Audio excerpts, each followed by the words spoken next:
Hello, I'm Sean Riley, publisher of Imaging Technology News magazine at NCoBC 2014.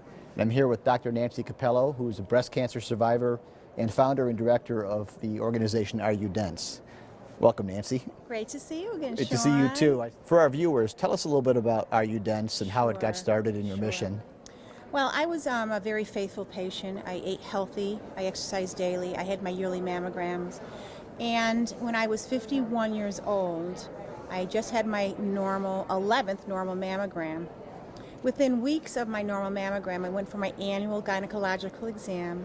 My gynecologist felt a thickening in my breast, which was later, fast forward, determined to be stage 3C breast cancer, invisible by mammogram. I had a quarter-sized lesion metastasized to 13 lymph nodes.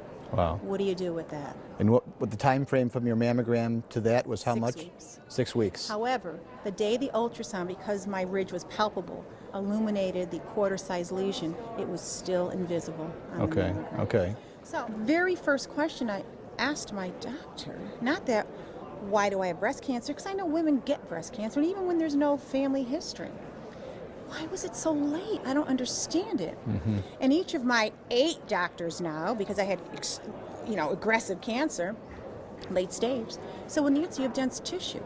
Sean, that was the first time anyone in my 11 years of getting faithful yearly mammogram told me that I had this condition which greatly impacts the accuracy of a mammogram. Never knew it before. Right. So I knew I needed to do something about it. And when I went to the literature, because there was nothing in the lay publications or even online about dense tissue, I found out that 40% of women have dense breasts, that mammogram misses roughly every other cancer in dense breasts. So there are other tools that can find invasive cancers earlier that are invisible by mammogram. Give women another chance other than the chance I had.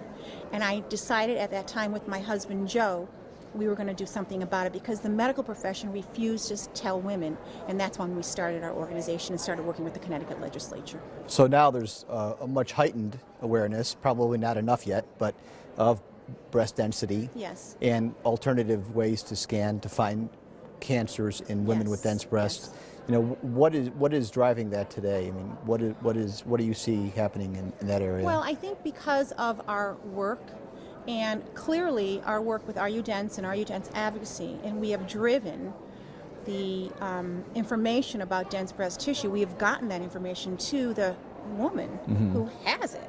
You know, for 20 years, radiologists have been reporting density to the referring doctor in a report that the woman typically doesn't see, and the only one left out in this whole picture is the woman that has it. So Right. what we've tried to do, and we've done it very well, is to get information to the patient through legislation. And as of today, March 17th, 2014, there are 14 states that have legislated density reporting to the patient through the mammography report.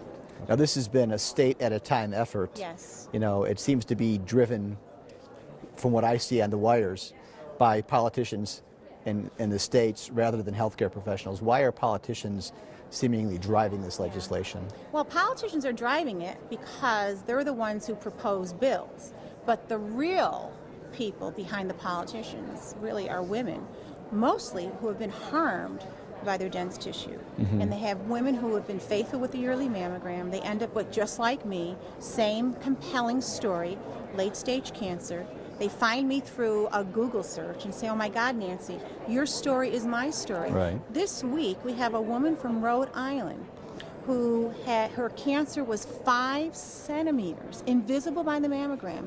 Her lymph nodes were all involved. She had a yearly mammogram. It was within 2 months of her normal mammogram. She's now working on the Rhode Island bill. So what happens is the woman tells her story, which represents hundreds of stories in a state based on science and data, because we know now we have 20 years of data about the Right. masking of density by mammogram.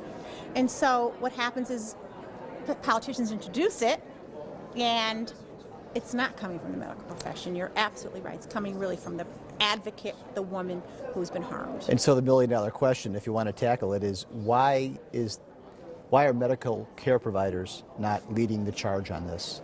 Well, I think in the very beginning, that's a very good question. You know, I asked the question to my doctors, well, can't you start telling women about dense breast tissue? It's been in the literature at the time, 10 years ago, for 10 years, and their answer was it wasn't the standard of care. So when we first started this work, which was in 2004, just when I was diagnosed, most doctors just didn't know what to do. And what do I tell a woman once she has dense tissue? And what do I do next? Right. But I will tell you, since that time, 10 years later, believe it or not, in Arizona, we have legislation that was actually introduced by a radiologist.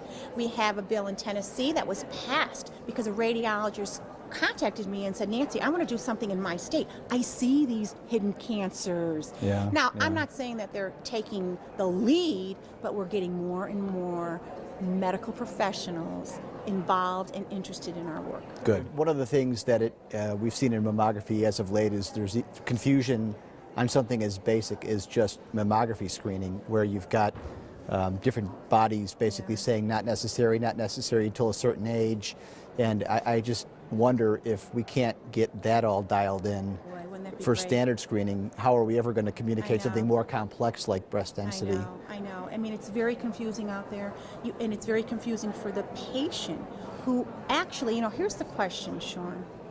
Why do women go for screening? I'm talking about breast screening. Right. I mean, the answer is because we believe that early matters. Right. That it really is about early. Now, if it's about early, then all women should have access to an earlier diagnosis. And we know one of the challenges of mammography is the X-ray trying to penetrate through the density to find cancer. So why can't a woman have an added screening or an added technology if that's going to help her find her cancer early?